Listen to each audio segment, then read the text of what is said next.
Dalam episode sebelumnya dikisahkan, Olivia menceritakan bagaimana kegigihan dan ketabahan Emily dalam menghadapi kanker ganas yang dideritanya. Meski baru berumur 9 tahun, Emily memiliki ketabahan yang luar biasa. Sedikit pun dia tidak pernah mengeluhkan kondisinya. Di saat anak-anak lain seumurannya sedang senang-senangnya bermain menikmati masa kanak-kanaknya, Emily harus berjuang melawan penyakitnya. Tapi meski begitu, dia tetap ceria, seolah-olah tidak terjadi apa-apa dengan dirinya.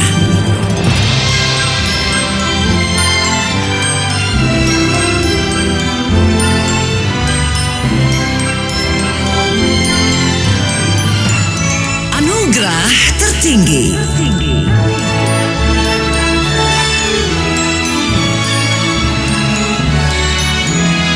Sebuah kisah yang menginspirasi perasaan penuh syukur.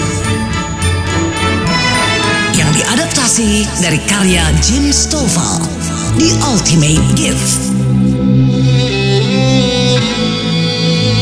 Diperankan oleh A.O. sebagai Mr. Hamilton, Tina Rahma sebagai Miss Margaret Hastings, Yuli Yohandi sebagai Jason Stevens, Alfie sebagai Red Stevens. Diproduksi oleh Gria Mahakarya.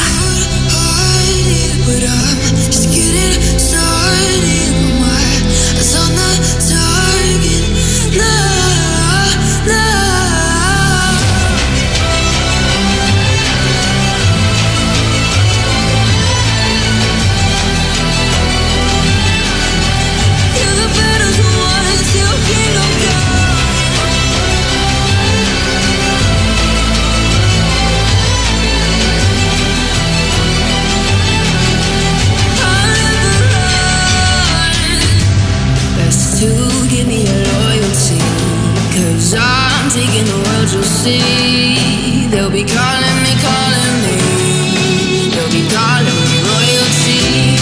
Best to give me loyalty, 'cause I'm taking the world, you'll see. They'll be calling me, they'll be calling me royalty. Gadis kecil yang luar biasa. Iya, sangat menyentuh. Lalu, kisah seperti apa lagi yang sempat kau temui, nak? Yang satu ini juga sangat menarik.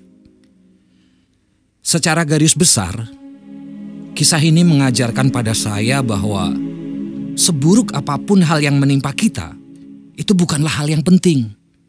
Yang jauh lebih penting adalah bagaimana kita menyikapinya.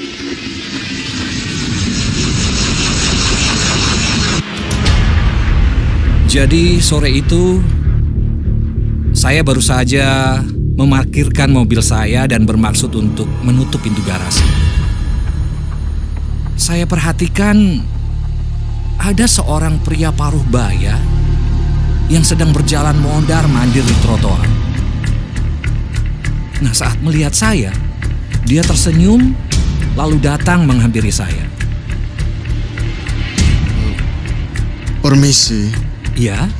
Maaf, mengganggu sebentar. Ada yang bisa saya bantu?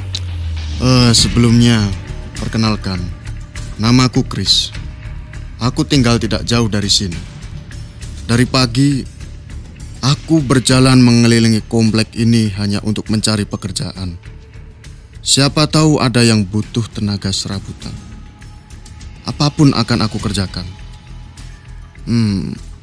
Aku akan sangat berterima kasih sekali kalau kau mengizinkanku untuk mencuci mobilmu. Berapapun akan aku... Maaf, saya potong sebentar.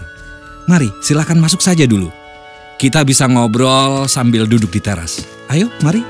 Ya, terima kasih. Nah, silakan duduk. Ya, terima kasih. Maaf, merepotkan. Santai saja, tidak apa-apa. Oh iya, nama saya Jason. Tadi Anda bilang kalau Anda sedang butuh pekerjaan serabutan? Ya, betul. Kenapa? Apa yang terjadi? Kurang lebih sudah 2 bulan ini, aku dan istriku sama-sama kena PHK. Perusahaan tempat kami bekerja bangkrut, dan kami sudah mulai kehabisan tabungan. Padahal di rumah, kami punya 3 anak yang masih kecil. Si sulung masih 11 tahun, yang nomor 2 10 tahun, dan si bungsu 8 tahun.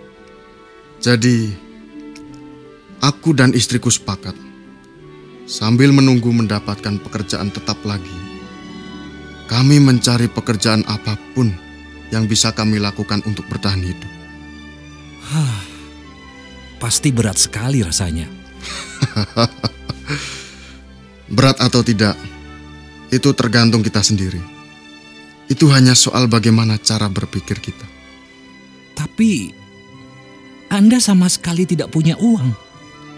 Anda harus bertahan hidup dari hari ke hari hanya dengan mengandalkan apa yang bisa Anda dapatkan di hari itu. Tidak Jason. Entah bagaimana, kami merasa kami selalu punya cukup uang. Dan kau tahu, kehilangan pekerjaan ternyata membuat hidup kami jadi semakin menarik. Hah? Kehilangan pekerjaan justru membuat hidup keluarga Anda jadi lebih menarik? Ya, Tapi bagaimana mungkin? sangat mungkin Jason. Sangat mungkin. Apa contohnya? Banyak, sangat banyak. Yang paling membuatku bahagia adalah kami jadi punya kesempatan lebih banyak untuk menghabiskan waktu bersama. Hubungan kami jadi semakin kuat. Selain itu, aku dan istriku punya cukup waktu untuk mendampingi dan mengamati tumbuh kembang anak-anak kami. Dari situ, kami jadi makin memahami karakter, kelebihan, minat, ataupun kekurangan mereka masing-masing. Wow, cara berpikir Anda sangat menarik, Chris. Dan kau tahu, hal yang paling menakjubkan adalah hidup sederhana ternyata membuat anak-anakku, terutama si sulung, bisa memahami apa makna uang dan bekerja. Oh ya? Sedalam itukah pengaruhnya? Ya, tapi itu semua memang butuh proses. Awalnya mereka berontak dengan perubahan yang mendadak ini. Kau tahu sendiri kan, bagaimana anak-anak? Iya, saya paham. Nah, suatu hari, ketika kami sudah tidak punya apa-apa lagi untuk dimakan, kecuali bubur gandum, mereka bertiga merengek dan menangis sejadi-jadinya. Awalnya, aku dan istriku kewalahan, tapi mendadak, istriku punya ide yang cukup unik untuk membujuk mereka. Ide unik? Apa itu? Begini, si sulung dan si tengah punya minat yang sama. Mereka sangat terobsesi dengan segala hal yang berbau militer, terutama para taruna West Point. Nah, kau tahu kan, di akademi militer, untuk mengajarkan disiplin, survival, dan kesederhanaan, terkadang para taruna itu harus mendapatkan menu yang seadanya, termasuk bubur gandum. Iya. Lalu? Istriku mencari video di internet yang menunjukkan momen di mana para taruna West Point itu sedang makan gandum bersama-sama dengan lahapnya, lalu memperlihatkannya ke anak-anakku. Iya, benar. Itu ide yang sangat menarik. Lalu, pasti mereka akhirnya mau makan buburnya setelah melihat video itu kan? Iya, dan kau tahu apa yang dikatakan anak-anakku kemudian? Apa? Apa yang mereka katakan? Mereka bilang kalau mulai hari itu mereka hanya akan makan bubur gandum. Tidak peduli seberapa banyak uang yang mereka punya.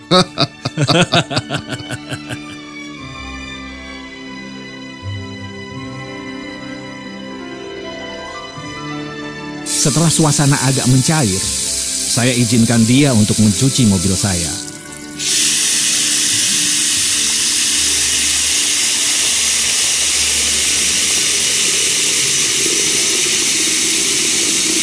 Nah, sambil menunggu Chris mencuci mobil, saya masuk ke dalam untuk membuat minuman dan sandwich agar Chris bisa makan siang.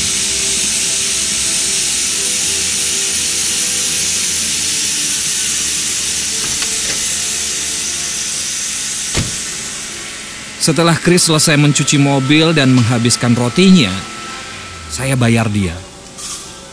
Waktu itu, saya mencoba untuk memberikan sedikit lebih banyak dari harga yang ia minta. Tapi dia menolak dan mengembalikan kelebihannya. Ini terlalu banyak, kawan. Tidak apa-apa. Anggap saja itu bonus dariku. Tidak. Jangan, Jason. Aku belum layak menerima bonus untuk pekerjaan ini. Alat-alat yang kupakai tadi pun semuanya darimu. Aku hanya menggunakan tenagaku. Jadi, kurang pas kalau kau memberiku bonus. Kau bersedia mobilmu kucuci saja? Itu sudah sangat berarti buatku. Jadi, aku mohon. Ini, terimalah kembali kelebihan uangnya.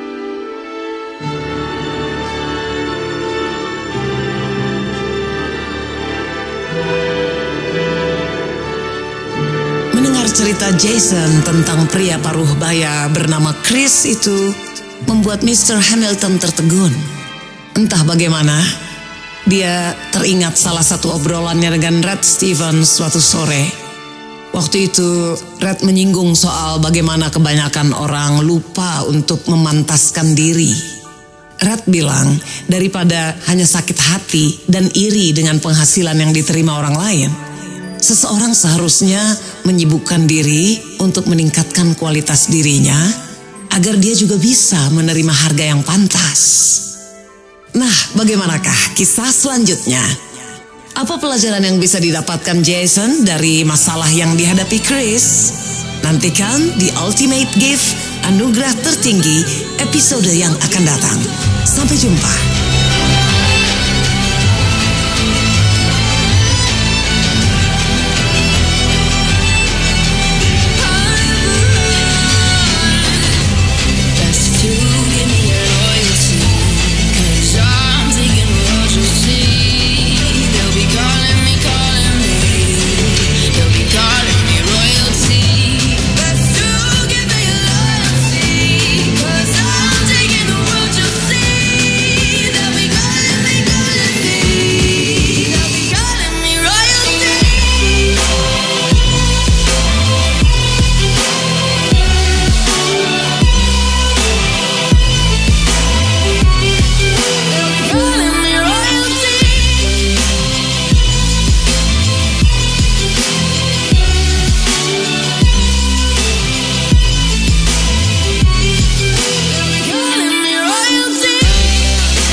Thank you.